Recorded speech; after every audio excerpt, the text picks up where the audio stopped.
10 more reasons why your makeup doesn't look as good as it could, and it has nothing to do with the products necessarily. Number one is you're still putting eyeshadows on your brow bone. Makeup artists are using concealer. Much cleaner. We don't need any shimmer going on there, and we need a very skinny stripe, not an entire segment.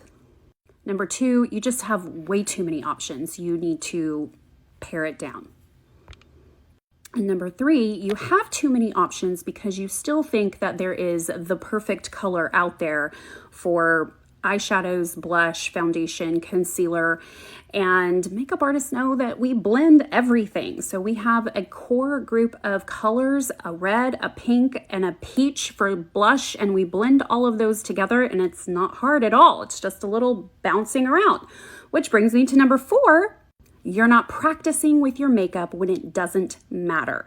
So you need to have a date with yourself. You need to sit down and play with makeup when you're not going anywhere, and you're not gonna go anywhere, so that you can push your boundaries a little bit more than you have. Your muscle memory is holding you back. Number five, your brow hairs are going sideways. Watch what happens when I push them up with the brow freeze. I get lift, I get drama, I get feminization of my face immediately.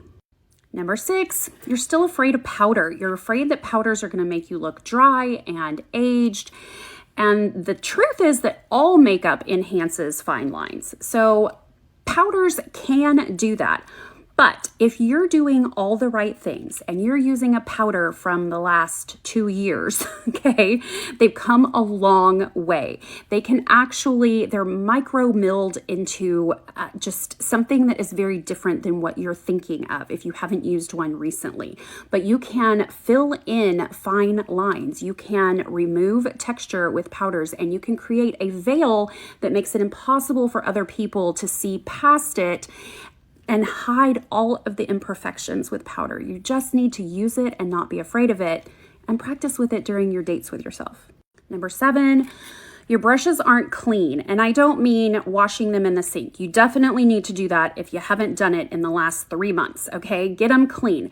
But what the real problem is most of the time is that especially your eyeshadow brushes are loaded with eyeshadows, because you're going in and you're scrubbing at that eyeshadow because it's a cheap quality, and then you're putting it on, it puffs out everywhere, and you go right back into it again, and you're not using the smallest amount, cleaning your brush in between each application and going back and forth with only the amount that you're going to use in a very small area every single time. Number eight, you're still using pencil eyeliners and liquid eyeliner when you need to be using shadow. If you're making a black line right here, you are creating a stripe on your face that is drawing attention away from the only important stripes that happen on your face. And those are the concentric circles that make up the pupil and the iris and the whites of the eyes. When you draw attention away from that by creating more contrast elsewhere, people see that contrast and not your eyes. Shadows are softer and they allow your eyes to do all the talking, not your makeup. You're afraid of overlining your lips and you've never even tried it. Take 2 neutrals and line your lips. It's not about the color, it's about the wax. You need it to fill in the ridges. You need it to push your boundary just a little bit. Then go over that with a lip brush and my gloss, you know where to get it, and you will change your whole lip game, I promise. It's the number one thing that people walk away from a consultation going, oh my gosh, I had no idea. And number 10 is that you don't understand muscle memory. Spaces hold memory, okay? Your bathroom holds memory. Your vanity that is sitting in front of a window with 15 different sources of light coming at you holds memory, and you will return to doing the same things that you have always done as soon as you get distracted.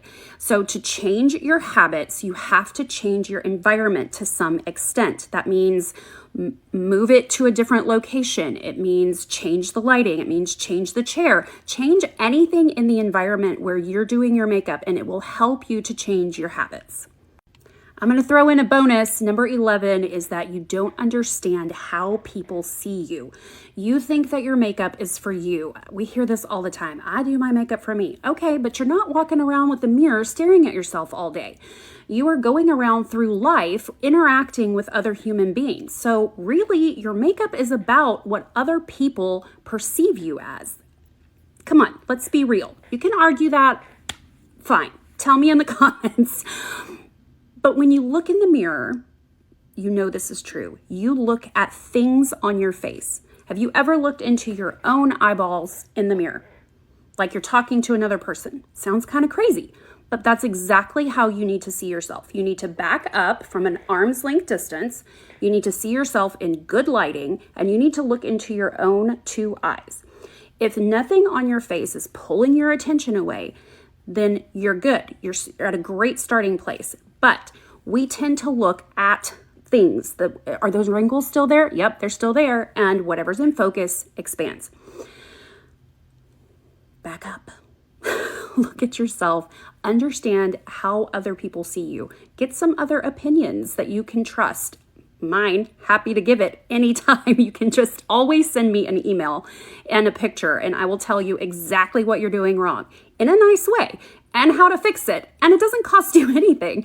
But if you want to do a consultation and you want to talk about some of the struggles that you might personally be having, they're $75. It's an hour of FaceTime with me, and we're going to get down and dirty about what's really going on in your makeup bag and what you need to change. You can purchase my makeup and a consultation from my site, stephaniegoldsmith.com.